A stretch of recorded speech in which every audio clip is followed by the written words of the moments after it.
Hello and welcome to Crick Chat with Venkatesh. Coach అనేవాడు ఒక ప్లేయర్లోని ప్రతిభకు సానబట్టాలి, టెక్నికల్గా అతనికి అన్ని రకాల విద్యలు నేర్పించి ఒక ఫినిష్ ప్రోడక్ట్గా బయటకు తీసుకురావాలి. అలా చేసేవాళ్ళు చాలామంది ఉంటారు. Like our Tilak Varma coach Salam Bayash, అతనికి కిట్ కొనిచ్చి అతన్ని పేరెంట్స్కి కౌన్సిలింగ్ ఇచ్చి మొత్తం మీద అతను మంచి క్రికెటర్గా తయారు చేశాడు. కానీ ఇంకొంతమంది కోచెస్ ఎలా ఉంటారంటే చాలా రేర్గా జరిగే విషయం, ఒక ప్లేయర్ కెరియర్ని ఆల్మోస్ట్ ఫినిష్ చేసే పరిస్థితి ఉంటుంది. అలాంటి సిచ్యుయేషన్ ఎదురైంది అశుతోష్ శర్మ గురించి. అశుతోష్ శర్మ మీకు తెలుసు కదా, ఇప్పుడు ఒక సెన్సేషనల్ ఎంట్రీ ఇచ్చాడు పంజాబ్ కింగ్స్ తరఫు నుంచి ఐపీఎల్లో. ఆడిన 2 మ్యాచ్ల్లో కూడా బ్రహ్మాండమైన పర్ఫార్మెన్స్ అతని నుంచి మనం చూసాం. ఒక బిగ్ హిట్టర్గా, ఒక లేట్ ఆర్డర్ ఫినిషర్గా అతను సడన్గా తెర మీదకి వచ్చాడు. కానీ ఒక 2 ఏళ్ల క్రితం అతని కెరియర్ ఆల్మోస్ట్ ఫినిష్ అయిపోయింది థ్యాంక్స్ టు ఏ కోచ్. చాలా రెప్యూటెడ్ కోచ్ ఆ కోచ్ కూడా. అవన్నీ మన వీడియోలో మాట్లాడుకుందాం. అసలు ఎవరి Ashutosh Sharma? First of all ఎక్కడ వాడు? హీస్ ఫ్రమ్ మధ్యప్రదేశ్లో రాట్లం అనే ఒక ప్రాంతం ఉంది. అక్కడ క్రికెట్ ఏం పెద్దగా క్రికెటర్స్ మధ్యప్రదేశే బ్యాక్ వాటర్స్ కానీ చెప్పుకోవాలి. అంటే ఇందోర్లో ఎక్కువ, thanks to greats like C K Naidu and Mushtaq Ali, ఇందోర్లో ఎక్కువ క్రికెట్ డెవలప్మెంట్ ఉంది. అక్కడే స్టేడియం కూడా ఉంది. బట్ రాట్లం లాంటి చోట్ల ఎలాగైనా క్రికెట్ గురించి సరే పెద్దగా ఉండదు. సో అతను అక్కడి నుంచి, ఆ ఊరి నుంచి 10 ఏళ్ల వయసులోనే, మన యశస్వి జైస్వాల్ లాగా 10 ఏళ్ల వయసులోనే అక్కడి నుంచి వచ్చి తన క్రికెట్ కళల్ని మోసుకుంటూ ఇందోర్ వచ్చాడు. ఇందోర్లో ఒక అకాడమీలో, ఎంపీసీ అకాడమీలో చేరాడు. బాగానే ఉంది. కానీ అతని దగ్గర డబ్బులు లేవు. పొద్దున్న అన్నం తింటే రాత్రి భోజనం గురించి ఆలోచించాల్సిన పరిస్థితి. అందుకని అతను అంపైరింగ్ చేసేవాడు అంత చిన్న వయసులోనే. అలా కొన్ని డబ్బులు సంపాదించుకుని తన భోజనం ఖర్చులు సంపాదించుకున్నాడు. అలాగే కొన్ని ఇళ్లలో పనిచేయడం, బట్టలు ఉతకడం, ఇలాంటివన్నీ చేసి తన పొట్ట తను పోషించుకుంటూ హార్డ్ వేలో క్రికెట్ నేర్చుకున్నాడు. కానీ అతనికి మంచి ఎబిలిటీ ఉంది. ఎబిలిటీ త్వరలోనే ముందుకు వచ్చింది. ఇప్పుడు తన యంగేం కాదు, 25 years. కానీ ఆ కోచ్ వల్ల అతనికి 3 ఏళ్ళ అతని కెరియర్ పూర్తిగా ఫుల్ స్టాప్ అయిపోయింది. సో అతను క్విక్గానే టీంలోకి ఏజ్ గ్రూప్లో వాటిలో ఆడి, అతను ప్రత్యేకత ఏంటంటే is very strong man, Baahubali. He has lot of power in his shoulders. So big shots కొట్టగలడు. మెయిన్గా వైట్ బాల్ క్రికెట్ బాగా పనికొస్తుంది. అతను మధ్యప్రదేశ్ తరఫున ఒక ఫస్ట్ క్లాస్ మ్యాచ్, ఒకే ఒక మ్యాచ్ ఆడాడు. తర్వాత 2018లో మధ్యప్రదేశ్ షాయద్ ముస్తక్ అలీ టోర్నమెంట్లోకి వచ్చాడు, టీంలోకి వచ్చాడు. 19లో he perform really well. 19 Mushtaq Ali టోర్నమెంట్లో అతను ఆడిన 6 మ్యాచ్ల్లో 3 50లు చేశాడు. లాస్ట్ మ్యాచ్లో 84 చేశాడు, టాప్ స్కోర్ చేశాడు. అంతా బాగానే ఉంది. సో వెరీ గుడ్ పర్ఫార్మెన్స్ కదా. ఆడిన 3 మ్యాచ్ల్లో 3 50లు చేయడం, అందులో లేట్ ఆర్డర్లో బ్యాటింగ్ చేస్తాడు అతను, నెంబర్ 6లో అట్లా చేసిన వాడు. బాగానే ఉంది, బాగా పర్ఫామ్ చేశాడు. నెక్స్ట్ సీజన్లో మధ్యప్రదేశ్కి కోచ్ మారాడు. కొత్త కోచ్ ఎవరంటే చందు పండిట్ అంటారు. మాజీ India wicket keeper, very reputed coach. గతంలో ముంబైకి కోచ్గా ఉన్నాడు. తర్వాత విదర్భకి కోచ్గా 2 సార్లు వాళ్ళకి రంజీ ట్రోఫీ టైటిల్ గెలిపించి పెట్టాడు. తర్వాత ఈ మధ్యప్రదేశ్కి వచ్చి మధ్యప్రదేశ్ కూడా ఒకసారి 2022లో రంజీ ట్రోఫీ గెలిపించి పెట్టాడు. సో చాలా రెప్యూటెడ్ కోచ్. ఇప్పుడు ప్రస్తుతం కోల్కతా నైట్ రైడర్స్ హెడ్ కోచ్గా ఉన్నాడు.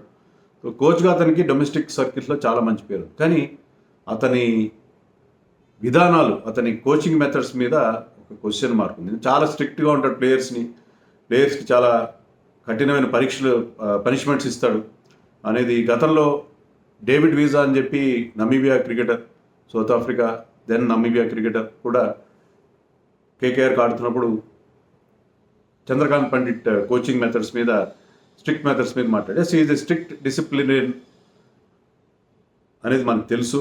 కానీ ఈ అశుతోష్ శర్మ విషయంలో మాత్రం స్ట్రిక్ట్గా ఉండి ప్లేయర్స్ని తిట్టడమో లేకపోతే పనిష్మెంట్ ఇవ్వడం, అతన్ని అసలు ఆడించలేదు మ్యాచ్. ఎలా అంటే నేను చెప్పినట్టుగా 2019లో బ్రహ్మాండంగా పర్ఫామ్ చేశాడు సయద్ ముస్తాక్ అలీ.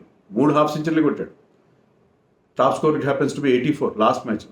తర్వాత 2020కి సయద్ ముస్తాక్ అలీ ట్రయల్స్ జరిగినప్పుడు ట్రయల్ మ్యాచ్లో హీ స్కోర్డ్ 90 ఆఫ్ 45 balls, అంటే 200 స్ట్రైక్ రేట్తో 90 చేశాడు. మరి అంతకంటే ఏం కావాలి? కానీ టీంలో అతని నేమ్ లేదు. సో అతను హతాశుడైపోయాడు. ఏంటి షాక్ తిన్నాడు. ఏంటి వాట్ ఈస్ హ్యాపెనింగ్? అండ్ అతన్ని అప్పట్లో ఏంటంటే 20 members, కోవిడ్ టైం కదా, 20 members ఉన్నాడు ఇది. కానీ ఒక్క మ్యాచ్ ఆడించలేదు. ఒక్క మ్యాచ్ ఆడించలేదు. టీంతో పాటు 3 ఏళ్ళు ఉన్న ఒక్క మ్యాచ్ కూడా అతనికి అవకాశం ఇవ్వలేదు. కనీసం గ్రౌండ్ కూడా నన్ను వెళ్ళనిచ్చేవాడు కాదని చెప్పి ఒక ఇంగ్లీష్ పత్రిక ఇచ్చిన ఇంటర్వ్యూలో అశుతోష్ చెప్పాడు. ఏదో మనమేదో రూమర్స్ కాదు మాట్లాడుకునేది. ఇప్పుడు చాలామంది ట్విట్టర్లో వాటిలో కూడా అశుతోష్ శర్మకి చంద్రకాంత్ పండిట్ ఎలాంటి ట్రీట్మెంట్ ఇచ్చి రఫ్ ట్రీట్మెంట్ ఇచ్చారని ఇప్పుడు అది వార్తగా కనిపిస్తుంది. అందుకే మనం ఆ విషయం మాట్లాడుకున్నాం. సో తను కనీసం గ్రౌండ్కి కూడా వెళ్ళనిచ్చేవాడు కాదు, హోటల్లోనే ఉండనిచ్చేవాడు. హోటల్లో జిమ్లో వర్కౌట్ చేసుకో అని చెప్పి అతను అన్నది. సో చాలా డిప్రెస్లోకి వెళ్ళిపోయాడు. మ్యాచ్ రావడం నిద్ర పట్టేది కాదు నా నైట్లు, ఆ 3 ఏళ్ళు నన్ను నరకం అనుభవించానని అతను ఆ ఇంగ్లీష్ పత్రిక ఇచ్చిన ఇంటర్వ్యూలో చెప్పాడు. So he had a hell of a time during those 3 years. ఒక్క మ్యాచ్ కూడా ఆడించలేదు. అంత మంచి ఎబిలిటీ ఉన్న ప్లేయర్, బిగ్ హీటర్. లక్కీగా ఏంటంటే అతనికి రైల్వేస్ నుంచి ఆఫర్ వచ్చింది. రైల్వేస్కి ఒక రంజీ టీమ్ ఉంది, మీకు తెలుసుండొచ్చు. రైల్వేస్ సర్వీసెస్ ఇన్స్టిట్యూషనల్ టీమ్స్ ఉన్నాయి, రంజీ టీమ్స్ మన డొమెస్టిక్ సర్క్యూట్. సో రైల్వేస్ నుంచి ఆఫర్ వచ్చింది, రైల్వేలో ఉద్యోగం కూడా వచ్చింది. అక్కడ అతని కెరియర్ మలుపు తిరిగింది. రైల్వేస్ తరఫున 23లో అతను ఆడాడు. ఎంత బాగా ఆడాడంటే అరుణాచల్ ప్రదేశ్తో జరిగిన సయ్యద్ ముస్తాక్ అలీ గ్రూప్ సి మ్యాచ్లో he scored 50 of just 11 balls. అంతకుముందు 12 balls లో 2007 T20 వరల్డ్ కప్లో యువరాజ్ సింగ్ చేసిన T20 రికార్డ్ని అతను బద్దలు కొట్టాడు. సో ఆ రికార్డ్ ఎన్నేళ్ళు ఉంది? 16 ఏళ్ళ పాటు ఉన్న రికార్డ్ని అతను బ్రేక్ చేయగలిగాడు by scoring 50 of just 11 balls. 53 runs చేశాడు. దాంట్లో 8 6లు ఉన్నాయి, ఒక్క 4. అంటే 9 స్కోరింగ్ షాట్స్, 3 మాత్రమే. 3ట్లో ఒక సింగిల్ వచ్చి ఉంటుంది. సింగిల్ వచ్చి ఉంటుంది. సో 2 డాట్ బాల్స్, ఒక సింగిల్ వచ్చింది. కానీ మిగతా 9 బౌండరీ హిట్స్ ఉన్నాయి. సో 8 sixers and 1 4తో 53 runs చేశాడు. ఇంక 10 balls చేసి ఉంటే అది వరల్డ్ రికార్డ్ని సమన్ చేసి ఉండొచ్చు. ఎందుకంటే నేపాల్కి చెందిన ఒక ప్లేయర్, మంగోలియా చేశాడు అతను. 10 balls 50 చేశాడు. అది T20లో అది హైయెస్ట్. సో దాన్ని మొత్తం మీద ఇండియన్ రికార్డ్ని అయితే యువరాజ్ సింగ్ లాంటి గ్రేట్ ప్లేయర్ సాధించిన రికార్డ్, 16 ఏళ్ళ పాటు నిలిచిన రికార్డ్ని అతను బ్రేక్ చేశాడు. అలా వార్తల్లోకి వచ్చాడు. సో రైల్వేస్లో ఆడుతూ దాంతో IPL టాలెంట్ స్కౌట్స్ అతని మీద ఇంట్రెస్ట్ చూపించారు. లక్కీగా ఏంటంటే ఇప్పుడు పంజాబ్ కింగ్స్కి డైరెక్టర్ క్రికెట్ ఆపరేషన్స్గా ఉన్న Sanjay Bangar happen to play for రైల్వేకి ఆడిన. సో రైల్వేస్లో అతనికి కనెక్షన్, అక్కడ లోకల్గా అతనుకున్న రైల్వే కోచెస్తో వాటి కొన్ని కనెక్షన్తో వాళ్ళని అడిగాడు. ఒక్క నాక్తోనే ఎవరు తీసుకోరు కదా, ఒక్క నాక్ ఆధారంగా అతనుకున్న ability, boundary hitting, clearing the ground ability Sanjay Bangar తెలుసుకుని అతన్ని టీంలోకి తీసుకున్నాడు. సో అందుకే అతను తర్వాత చెప్పాడు సంజయ్ బాంగర్ చేసిన హెల్ప్ గురించి. తర్వాత కెప్టెన్ శిఖర్ ధవన్ అతనికి ఇచ్చిన సపోర్ట్ గురించి కూడా అతను మాట్లాడడం మనం చూసాం. సో రైల్వే కనెక్షన్, ఎందుకంటే ఇదే సంజయ్ బాంగర్ అభిమాని. అతను సంజయ్ బాంగర్తో ఒక 10 ఏళ్ల క్రితం, అతని వయసు 10 ఏళ్ళు కాదు, 10-15 ఏళ్ళ క్రితం, 10 ఏళ్ళ క్రితం మేబీ, అతను కొచ్చి టస్కర్స్ ఆడుతున్నప్పుడు సంజయ్ బాంగర్, అప్పుడు అతనితో తీసుకున్న సెల్ఫీ కూడా సంజయ్ బాంగర్కి అతను చూపించినట్టు మనకి ట్విట్టర్లో కూడా కొన్ని విజువల్స్ మనం చూసాం. చిన్నప్పుడు నమన్ ఓజా, తర్వాత అమాయ్ కొరేసియా లాంటి లోకల్ మధ్యప్రదేశ్ ప్లేయర్స్ కూడా అతను చాలా హెల్ప్ చేశారంట. కానీ చంద్రకాంత్ పండిట్ ఆల్మోస్ట్ అతని కెరియర్ని ఫినిష్. అతను ఏంటంటే అశుతోష్ మాటలో man of strong likes and dislikes. So అతన్ని 3 ఏళ్ల పాటు ఉండేసరికి ఆల్మోస్ట్ కెరీర్ ఫినిష్ అయిపోయింది, మనకి ఇతను దొరికేవాడు కదా. కానీ ఇప్పుడు చాలా మంచి ఎబిలిటీ ఉన్న ప్లేయర్. ఈవెన్ ఆకాష్ చోప్రా కూడా వీడియోలో చెప్పాడు, ఏం కొడుతున్నాడు 6లో, అతనికి పవర్, ఆ బ్యాట్ స్వింగ్ బ్రహ్మాండంగా ఉందని చెప్పి. So Ashutosh is a very very talented player. మనం చూసాం కదా 2 మ్యాచ్ల్లో పంజాబ్ కింగ్స్ తరఫున 2 మ్యాచ్ గుజరాత్ టైటన్స్తో డెబ్యూ చేసిన ఆ మ్యాచ్లో ఇంపాక్ట్ ప్లేయర్కి వచ్చాడు. 31 చేశాడు. 182 స్ట్రైక్ రేట్తో 3 4లు ఒక 6 కొట్టాడు.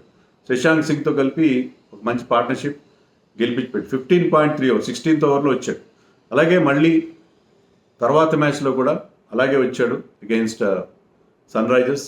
అక్కడ కొంచెం స్టిఫ్ టార్గెట్ ఉంది, 66 runs అయినా చేయాలి. మొదటి మ్యాచ్ 50 runs. ఇక్కడ ఇంకా ఫాస్ట్గా 220 స్ట్రైక్ రేట్తో 33 చేశాడు, నాట్అవుట్. 3 4లు 2 6లు కొట్టాడు. సో అతని ability to clear the fence facing tough bowlers like Bhuvneshwar Kumar and all, అది అతని ప్రత్యేకతగా మనం చెప్పు.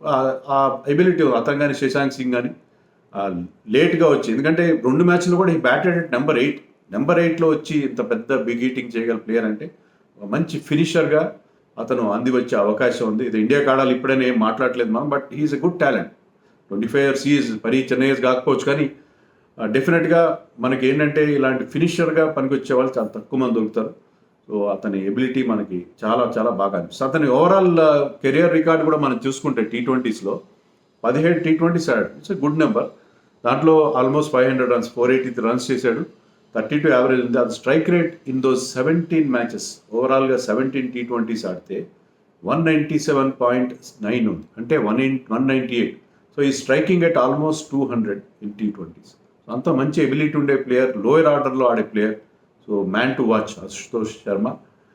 సో కోచ్లు ఎంత ప్రాబ్లం చేస్తారు కొంతమంది ప్లేయర్స్కి అనేది జూనియర్ లెవెల్లో మరింత ఎక్కువ జరుగుతుంది. మంచి టాలెంట్ ఉండేవాళ్ళు ఎప్పటికీ బయటపడతారు. టాలెంట్ ఉండేవాళ్ళు, ఇలాంటి బాగా టాలెంట్ ఉండేవాళ్ళు ఎలాంటి సిస్టంలో అయినప్పుడు, మన హైదరాబాద్లో ఉన్న కరప్షన్ అనండి, హైదరాబాద్ క్రికెట్లో బంధుప్రీతి అనండి, ఇవన్నీ ఉన్నా సరే they could not stop players like Siraj and Tilak Varma. అలాగే మంచి ఎబిలిటీ ఉండేవాళ్ళని ఎవరు ఆపలేరు, కానీ మీడియోకర్ ప్లేయర్సే దెబ్బతింటారు. ఇక్కడ మనం శిఖర్ ధవన్ కూడా మెచ్చుకోవాలి, ఎందుకంటే అతను ఆ మ్యాచ్ తర్వాత, గుజరాత్ మ్యాచ్ తర్వాత అనుకుంటాను, గుజరాత్ మ్యాచ్ తర్వాత పోస్ట్ మ్యాచ్ ప్రెజెంటేషన్లో ఆ ప్రెజెంటర్ ఎవరో, బహుశా మురళీ కార్తికో సంజయ్ మంజరేకర్ అంటారు, వాళ్ళే ఉంటారు. వాళ్ళు శశాంక్ సింగ్ గురించి అక్కడ అంతా బాగానే ఉంటారు, అడిగారు. ఇంకా ఆల్మోస్ట్ ఇంటర్వ్యూ అయిపోతుంది అనగా శిఖర్ ధవన్ తనే స్వయంగా చెప్పాడు, ఏంటంటే మీరు అతని గురించి మాట్లాడారు, మీరు బాగానే ఉంది, శశాంక్ గురించి అశుతోష్ కూడా చాలా బాగా ఆడాడు, చాలా బాగా పర్ఫామ్ చేశాడని అతనికి తనంతట తానే అతని పేరు తీసి అతనికి మీద ఆ ప్రశంసల జల్లు కురిపించాడు. Very good captain. ఎప్పుడు కూడా తన యంగ్ ప్లేయర్స్కి ఆ రకమైన కాన్ఫిడెన్స్, అంటే డ్రెస్సింగ్ రూమ్లో భుజం తట్టడం వేరే, ఇలాగ పబ్లిక్గా టెలివిజన్లో చెప్పడం వేరే. సో అంత మంచి యాటిట్యూడ్ ఉంది శిఖర్ ధవన్ అనే దానికి. హౌ ఈ బ్యాక్స్ ఇస్ యంగ్ ప్లేయర్స్ అనే దానికి అది ఒక మంచి ఉదాహరణగా చెప్పుకోవచ్చు. So Ashutosh is man to watch. ఈ ఐపీఎల్లో మనకి కనిపిస్తున్న ఒక మంచి లక్షణం ఏంటంటే ప్రతి మ్యాచ్లో ఒక యంగ్ ఇండియన్ ప్లేయర్ ఎమర్జ్ అవుతున్నారు, బ్రహ్మాండంగా పర్ఫామ్ చేస్తున్నారు. ఆల్మోస్ట్ ఎవ్రీ మ్యాచ్లో we are watching a new star emerging. So emerging ప్లేయర్గా ఈసారి ఎవరికి ఇస్తారు అవార్డు తెలియదు, కానీ there are so many Indian young players are emerging out of no way కదా.